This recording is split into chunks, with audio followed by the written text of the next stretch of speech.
Assalamualaikum warahmatullahi wabarakatuh. Selamat pagi, siang, malam. Halo warga bumi sekalian. Buku adalah jendela dunia. Kita sering selalu mendengarkan ungkapan itu saat kita masih duduk di bangku sekolah. Tapi kita semua tahu, minat baca masyarakat Indonesia cukup memprihatinkan.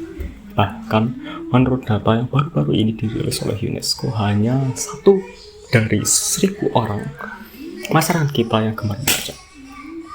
Lalu bagaimana cara kita agar meningkatkan minat baca masyarakat kita? Nah, salah satu caranya adalah dengan resensi.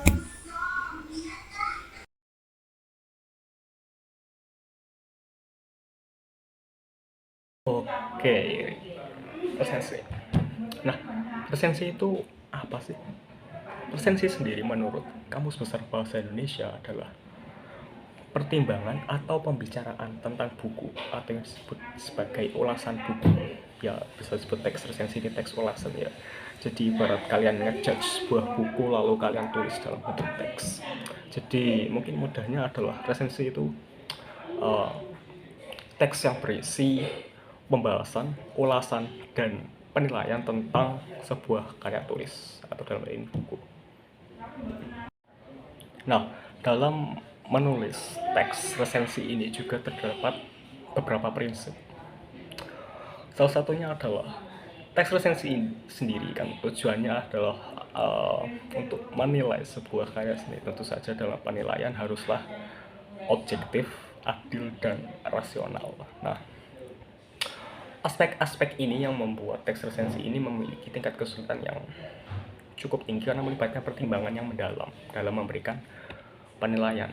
Dalam melakukan resensi ini, para penulis dituntut untuk bersikap objektif dan tidak terpengaruh oleh rasa suka atau tidak suka terhadap pengarang atau karya tersebut. Penulis resensi juga mengungkapkan keunggulan dan kelemahan karya tulis secara keseluruhan dan objektif, serta memberikan saran kepada pembaca. Apakah buku tersebut apakah buku tersebut bagus atau jelek. Nah, sebenarnya perihal subjektif atau objektif dalam menilai sebuah karya itu, dalam ini saya percaya bahwa manusia bukan makhluk hidup yang bisa selamanya rasional atau objektif. Tapi subjektif yang saya maksud di sini adalah subjektif terhadap karya, bukan subjektif terhadap pengarangnya. Jadi perihal terpengaruh rasa suka atau tidak suka terhadap pengarang dan karya. Jadi semisal begini, dalam satu buku semisal saya ambil contoh Bumi Manusia karya Pramudia Anantatur. Semisal ada penulis resensi yang menulis di kekurangan bahwa saya tidak suka buku ini karena pengarangnya adalah seorang komunis yang tergabung dalam lekra atau komunitas seniman dalam era PKI.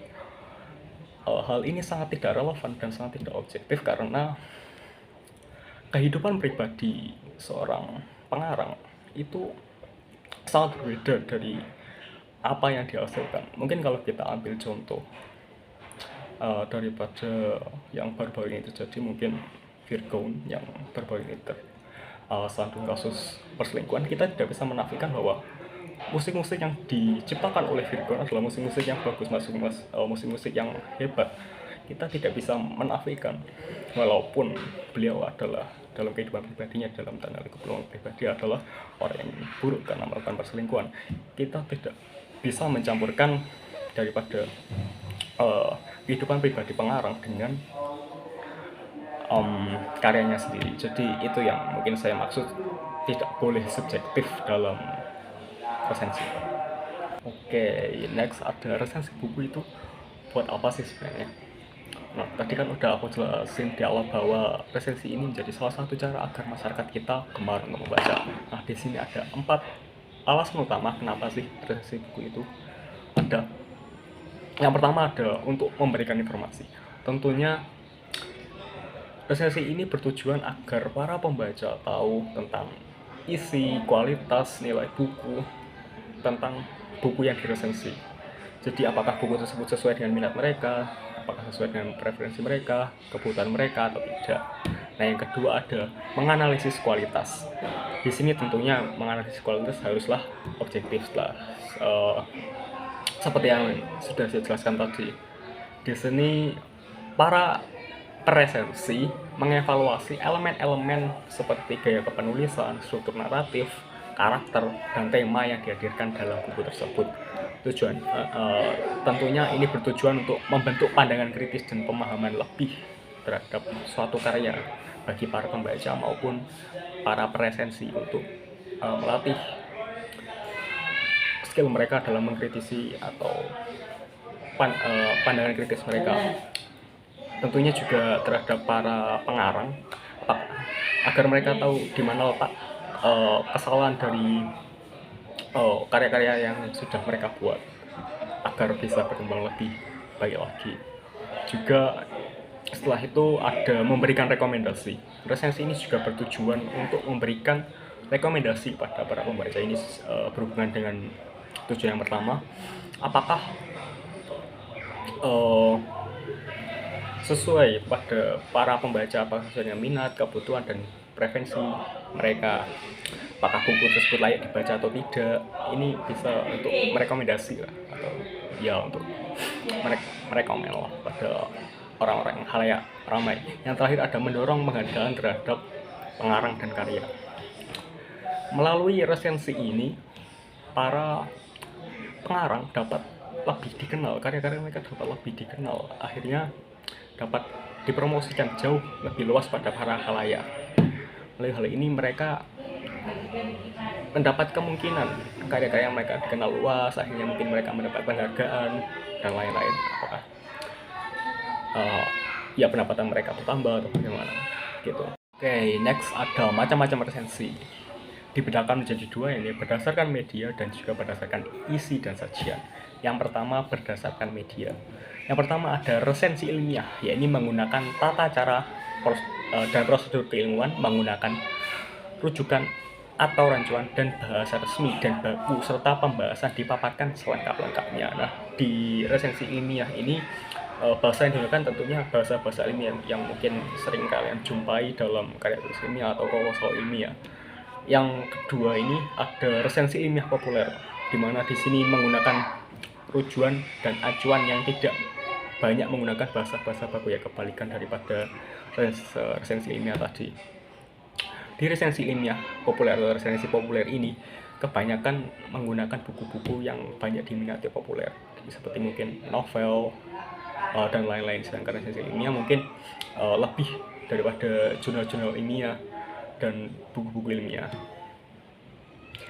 Selanjutnya ada berdasarkan isi dan sajian. Yang pertama ada resensi informatif, di mana di sini berfokus pada memberikan informasi tentang buku, berfokus pada tujuan yang pertama, yakni memberikan informasi yang sudah saya jelaskan tadi, yakni berfokus pada memberikan informasi daripada mengevaluasi karya. Yang kedua ada resensi evaluatif, di sini berfokus pada tujuan kedua, yakni memberikan penilaian atau memberikan evaluasi terhadap suatu karya. Di sini berfokus pada pemberian evaluasi daripada pemberian informasi.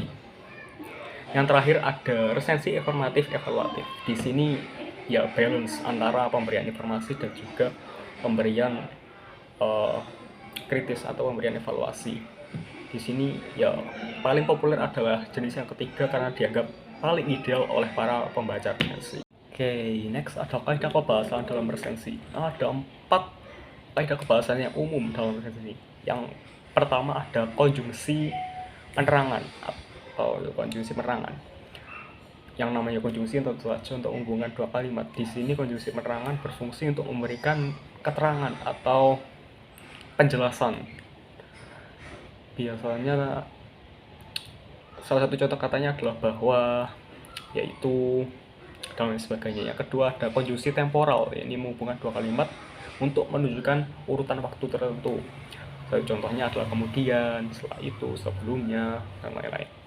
Selanjutnya ada pernyataan saran. Di sini digunakan untuk menyampaikan satu nasihat, rekomendasi atau saran pada seseorang. Biasanya menggunakan sebaiknya, disarankan, direkomendasikan, lebih baik, harus, dan lain-lain. Selanjutnya ada konjungsi penyebab untuk menghubungkan dua kalimat untuk menghubungkan hubungan sebab akibat atau kausalitas.